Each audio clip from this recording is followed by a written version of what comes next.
Halo teman-teman, selamat datang di Blog Veteriner. Di video kali ini akan membahas mengenai patofisiologi feline panleukopenia. Jadi apa itu feline panleukopenia? Feline panleukopenia ini disebut dengan nama lain feline parvovirus atau parvovirus yang menyerang kucing. Feline parvovirus ini ada dua bentuk, yaitu cardiac form yang menyerang otot jantung dan gastrointestinal form yang menyerang sel-sel pada usus. Video kali ini hanya akan spesifik membahas patofisiologi feline panleukopenia gastrointestinal form.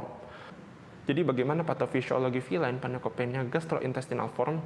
Ketika virus sudah memasuki tubuh, maka virus ini akan bereplikasi pada jaringan orofaring. Setelah dari orofaring, virus ini akan berpindah ke limfosit dan masuk ke dalam limfa. Nah, dari dalam limfa ini, sel-sel limfosit akan pecah. Jadi, kucing yang mengalami infeksi feline panleukopenia akan memiliki limfosit yang atrofi atau mengecil. Setelah virus ini menyerang limfa dan limfosit, maka virus ini akan masuk ke dalam neutrofil.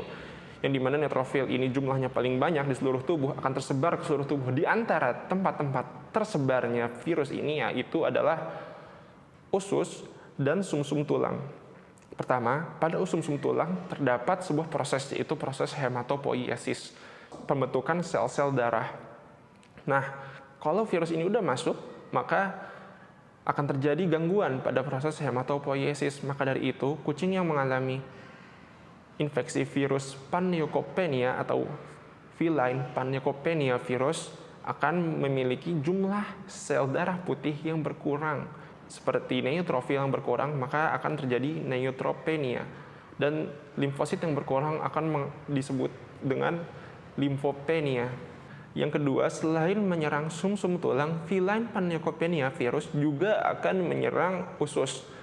Tepatnya pada Crypt Leberkuchen yang terdapat pada epitel usus. Jadi, pada usus ini terdapat sel-sel epitel, yang dimana epitel ini akan membentuk fili-fili. Nah, virus feline panleukopenia ini akan menyerang Crypt Leberkuchen yang terdapat pada lipatan-lipatan fili. Fungsi dari Crypt Leberkuchen sendiri adalah untuk sebagai penghasil enzim. Jadi ketika virus ini menyerang Crypt Leberkuchen, fili-fili akan menjadi tumpul dan nekrosis.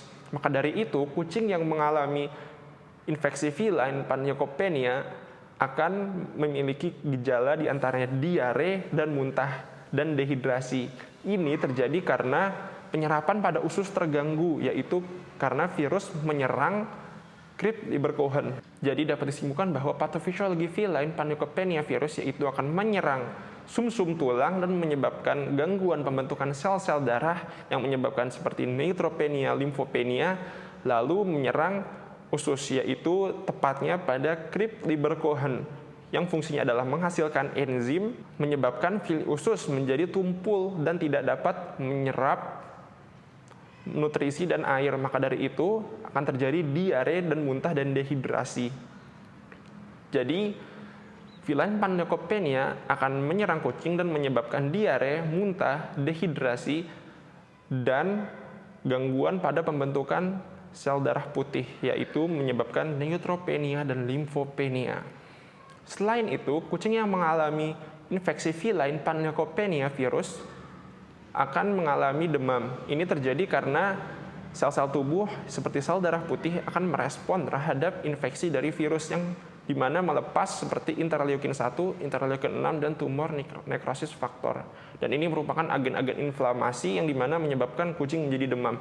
Jadi dapat disimpulkan bahwa kucing yang mengalami infeksi feline panleukopenia virus akan mengalami diare, dehidrasi, dan ketidakmampuan absorpsi makanan karena fili usus sudah mulai tumpul, lalu akan mengalami limfopenia, neutropenia karena gangguan pada sumsum tulang, dan akan mengalami demam.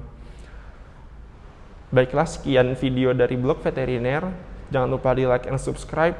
Terima kasih telah menonton.